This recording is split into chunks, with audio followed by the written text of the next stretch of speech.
Alright, everybody, so we're gonna get right into it. You hear that? Cooking up something.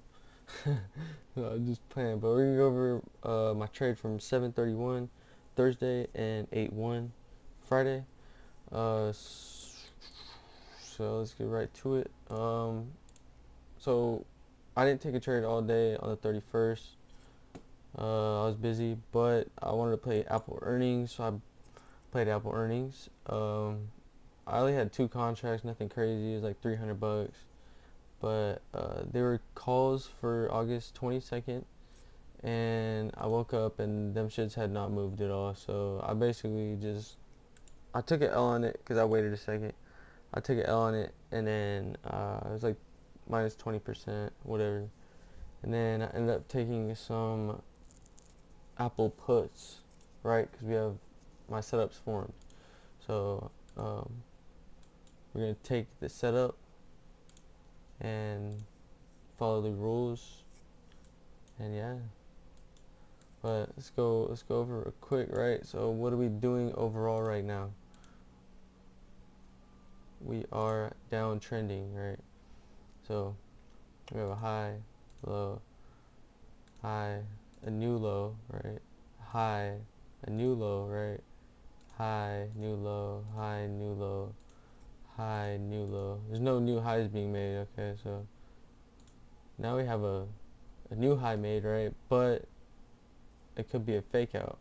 Okay, we'll keep that in mind. And we have a new low. So it was a fake out. Okay, but basically we're downtrending. So let's find trades that are trending with the market, and yeah. But basically, what do we have? We have a big fair value gap, big bearish fair value gap. All right, so keep that in mind. You can really mark it all the way up there, but as you zoom in on the time frames, right, you could put it there, start there, and then you could. This area looks like a good, we have multiple, we have support here, resistance here, so we're gonna mark this fair value gap. Okay, cool. So we have that. um, I trade a little bit of liquidity sweeps too.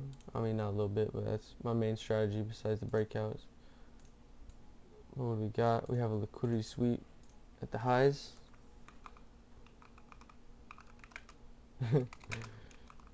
Liquidities. We have a liquidity sweep at the highs, right? Because we made a new high, so it swept highs. But what happened? If you were patient, and what they do is they're faking you out, right? Because they want retail to buy it up, because now they think Apple's going up, but nope, it was just a fake out. Earnings was a fake out manipulation. Move higher to go lower, and then what do we have, right? So we have our 4-hour inside, which we have a mother candle and then candles inside of the mother candle, kind of like children, right? So we have the mother candle with the children candles inside. Okay, cool. Let's mark it. Let's mark the mother candle. Put your alerts, right? So that way, if there's a lot of inside bars that day, shit, just buy all them bitches. No, but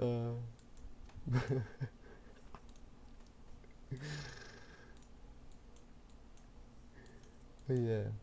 So basically, what we're gonna do is we broke out of that range. We were ranging, I would say, in this range for a day, right? We didn't go anywhere for all day the day before. And I mean, yeah. So we just ranged. Um, so we have a breakout of this level, right?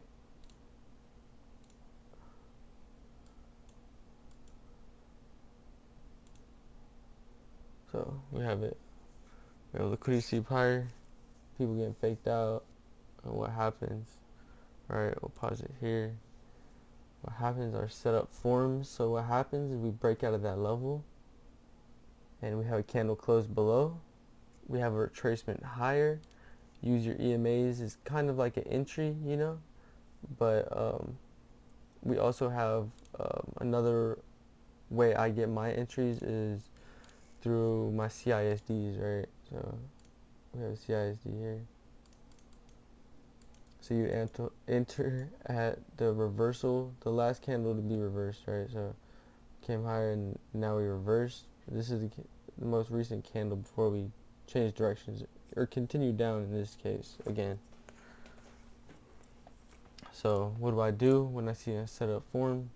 We're going to place your position. So you could use this as entry, like I was saying, this candle, because it's it's where the new low is being created. A new low is going to be created under that candle. So that I use CISD. So like say, right, let's go over here. Just say, let's find a,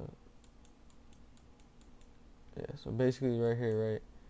So what would your CISD be, right? So for this strategy, it's inverses and CISD liquidity sweep.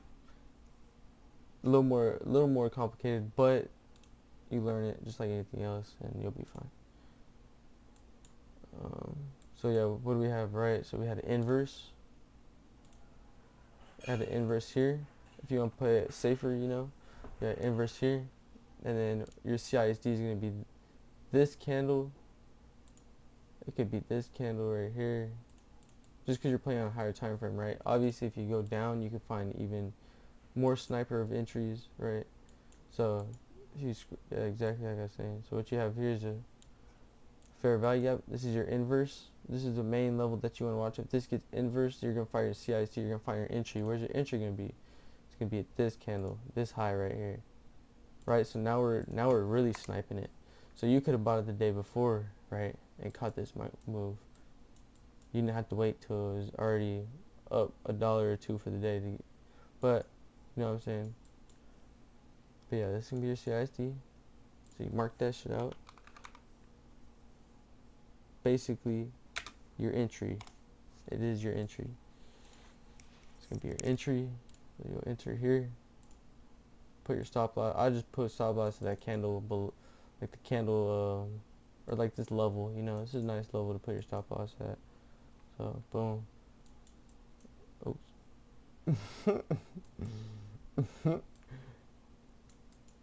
And yeah. Sheesh.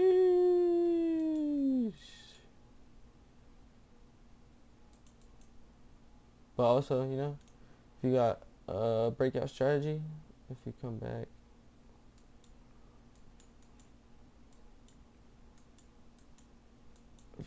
to it, right? If you have a breakout strategy, like the 4-hour inside bar, right? So you have another 4-hour inside bar right here.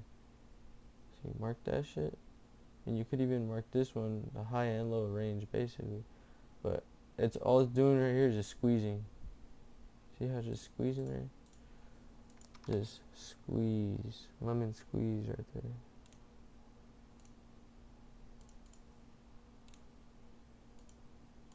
Squeeze, pennant. Bullish, bro, bullish. But yeah, all you do is mark your 4-hour inside, right? So your 4-hour inside, boom. We'll delete that. Boom, boom. So 4-hour inside, whichever side breaks out to. Set your alerts, like I was saying, set your alerts. So all you gotta do is just buy that shit, bro. I'm just kidding, man. It's a lot more than that, but yeah. Alright, let's continue on this, right? That was a little off topic. I don't know why I didn't finish this first. But basically, we get the breakout. Alright, we come retest EMAs. This is where you're going to enter. This is entry. You can mark the closest fair value gap to it, whatever you want to do. But this is how you're going to hold your trades too, right? So you mark the fair value gaps. If we inverse that, then, then we look for something else. But what do? We came back into it, tapped it, retraced, came down further, and then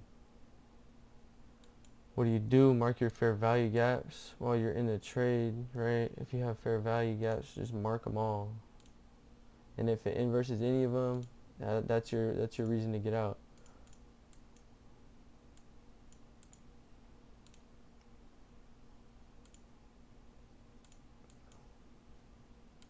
Oh, you couldn't even inverse that shit. Oh, it did. But you could have marked it like right there. EMAs too. Look, it's never you use EMAs as your like your exit too, right? So that would be a good exit, and you could have held it all the way down here. Like what? Yeah. That was a trade I took for 8-1, and it actually did continue a little bit lower too. Took 202 puts, called it out for the Discord. Um, let's fact check that real quick. You know what I'm saying? K chose free bands, you already know. But yeah, cons went 400% for the game. Called it out. I gave a better entry to Discord too. I got 0.25 cons. I called it at 0.20 because that's when it was retracing into the bears for value. You have to go lower, right? That's when you enter. Don't chase. Trust. Don't chase. Patience. But yeah, called it out for Discord. I had 20 cons, so it was a nice little day, you know. And then the day before, I called the Apple earnings report, which that shit should have hit. I'm not gonna lie, but it's whatever, bro. It's whatever. Took a little L on that. Like, lost $100. Woke up, turned around, smacked Apple right back in the ass. You know, that's just how it goes. But yeah, that's all. And if you got any questions, anything, just I'm always in Discord. Yeah, just let me know.